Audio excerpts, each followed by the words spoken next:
আজকে আমরা কলকাতা সিরিজের সেকেন্ড ভিডিও নিয়ে। পুজো এখনো প্রায় 3 মাস বাকি রয়েছে। যদি তার আগেই সম্ভব হয় মাকে দর্শন করার, কিংবা পুজোর পর আমাদের সম্ভব হয়ে ওঠে না মাকে আর দেখার, আবার একটা বছর অপেক্ষা করতে হয়। যদি তার মাঝখানেই আমরা সুযোগ পাই মাকে দর্শন করার, ইভেন গোটা বছর জুড়ে আমরা যদি চাই মাকে দর্শন করতে পারি। প্রবাসী বাঙালিরাও কর্মসূত্রে পুজোর সময় ভিন রাজ্যে আটকে পড়ে, তাদেরও সম্ভব হয় না কলকাতায় এসে পুজো দেখার। তারাও কিন্তু বছরের যে কোনো সময় এখানে এসে মাকে দর্শন করতে পারে। সেরকমই একটা জায়গার সন্ধান নিয়ে আজকে আমরা চলে এসেছি রবীন্দ্র সরোবর লেকের দুর্গা মিউজিয়ামে। সম্পূর্ণ তথ্য এই ভিডিওতে রয়েছে, তাই স্কিপ না করে পুরো ভিডিওটা দেখতে থাকুন। এই দুর্গা মিউজিয়ামটি অবস্থিত কলকাতার ঢাকুরিয়া লেকে বা রবীন্দ্র সরোবর লেকে। এখানে আসার সবথেকে সহজ উপায় হলো হাওড়ার যে কোনো প্রান্ত থেকে আপনারা মেট্রো ধরে চলে আসতে পারেন রবীন্দ্র সরোবর মেট্রো স্টেশনে, আর সেখান থেকে বেরিয়েই আপনারা পৌঁছে যাবেন রবীন্দ্র সরোবর লেকে। অথবা আপনারা চাইলে আমাদের মতো হাওড়া থেকে বাস বা বিভিন্ন গাড়ি ধরেও চলে আসতে পারেন এই ঢাকুরিয়া লেকে।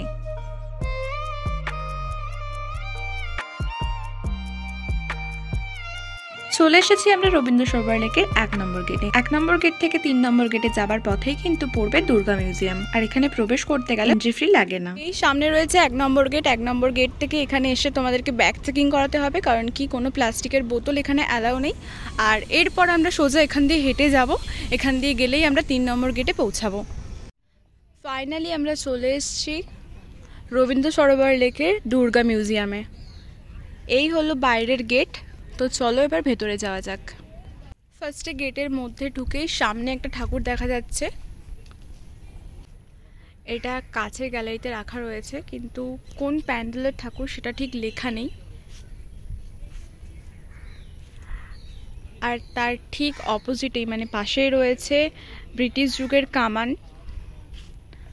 এই কাচের গ্যালারির ঠিক অপোজিটেই রয়েছে আর একটা ঠাকুর, যেটা চেতলা অগ্রণী ক্লাব 2017-এ এই মূর্তিটি করেছিল।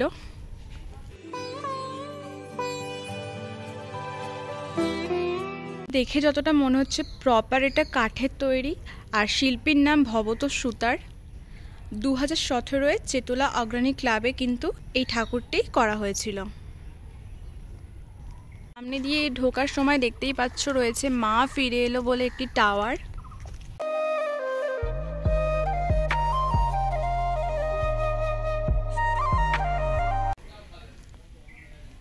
দেখে যেন মনে হচ্ছে পুরো টেরাকোটার কাজ। আই থিঙ্ক এটা টেরাকোটারই।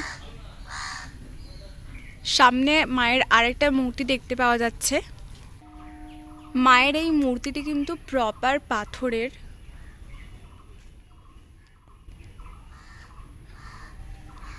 দেখতেই পাচ্ছ হাতের কতটা নিখুঁত কাজ। মা দুর্গা দাঁড়িয়ে রয়েছে, তার সাথে তার 4 সন্তান রয়েছে, কার্তিক, গণেশ, সরস্বতী, লক্ষ্মী।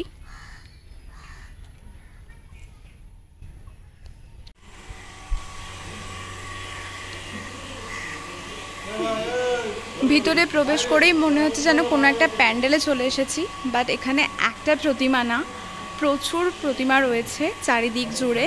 প্রতি বছরের সেরা দুর্গা মূর্তিগুলি বিসর্জন না করে এখানে এনে রাখা হয়েছে, যেগুলো আমরা বিভিন্ন বছরে প্যান্ডেলের লাইন দিয়ে বন্ধুবান্ধব, পরিবার কিংবা প্রিয় মানুষের সাথে দেখেছি, সেগুলোই আবার এখানে দেখার সুযোগ পাচ্ছি।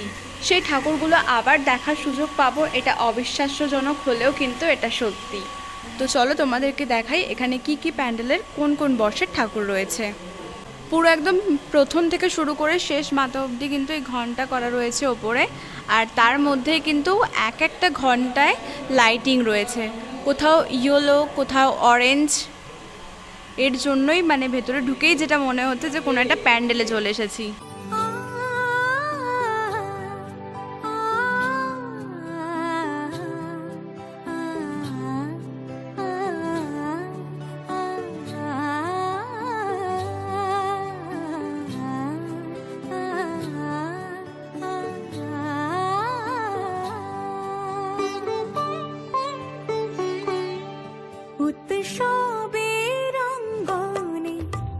সবার আমন্ত্রণ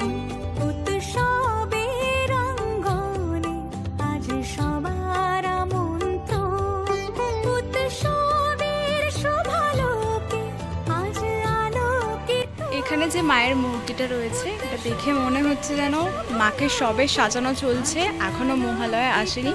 মহালয়ার পর মায়ের চক্ষুদান হবে, সেরকমই একটা মায়ের সাজসজ্জায় মাকে সাজানো হয়েছে। মানে পুজোর আগের যে মুহূর্তটা, মাকে সবে বস্ত্র দান করা হয়েছে, এরপর মায়ের চক্ষুদান হবে, তারপর মায়ের সাজসজ্জা হবে।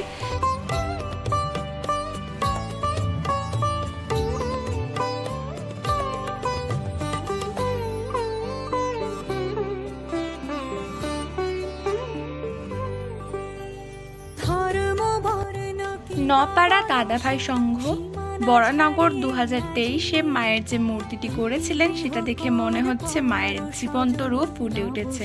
দেখে যেন মনে হচ্ছে স্বর্গ থেকে মা তার 4 সন্তানকে নিয়ে সত্যি এখানে বসে রয়েছেন।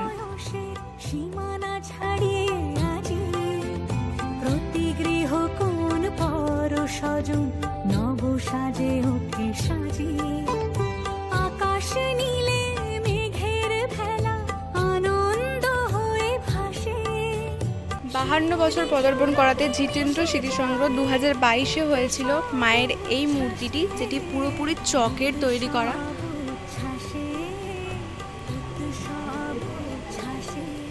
মায়ের বাহন থেকে শুরু করে মায়ের সাজসজ্জা সবটাই কিন্তু পুরোটাই এখানে চকের তৈরি।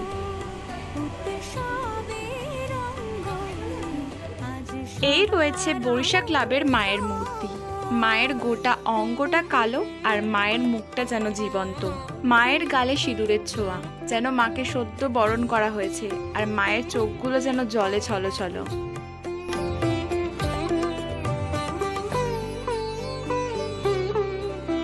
এরপর মায়ের যে মূর্তিটা রয়েছে দেখতে পাচ্ছ, এক কথায় একদম অসাধারণ।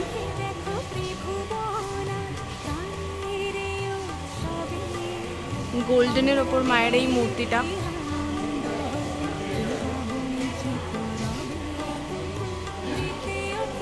এরপর মায়ের আরেকটি মূর্তি রয়েছে।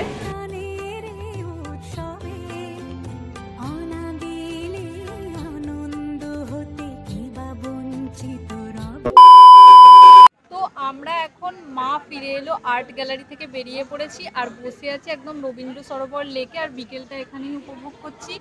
তোমাদের ভিডিওটা কেমন লাগলো কমেন্ট করে জানিও, আর একদিন এখান থেকে ঘুরে যেতে একদমই ভুলো না। আর তার সাথে তো রবীন্দ্র সরোবর লেক আছে, তো বিকালবেলা আড্ডা মারার জন্য কিংবা মাকে একবার এক ঝলক দর্শন করার জন্য তোমরা চলেই আসতে পারো এই দুর্গা মিউজিয়ামে। তো দেখা হচ্ছে পরের একটা ডেস্টিনেশন নিয়ে, কলকাতা সিরিজের 3rd ডেস্টিনেশন নিয়ে আবার দেখা হচ্ছে। টাটা।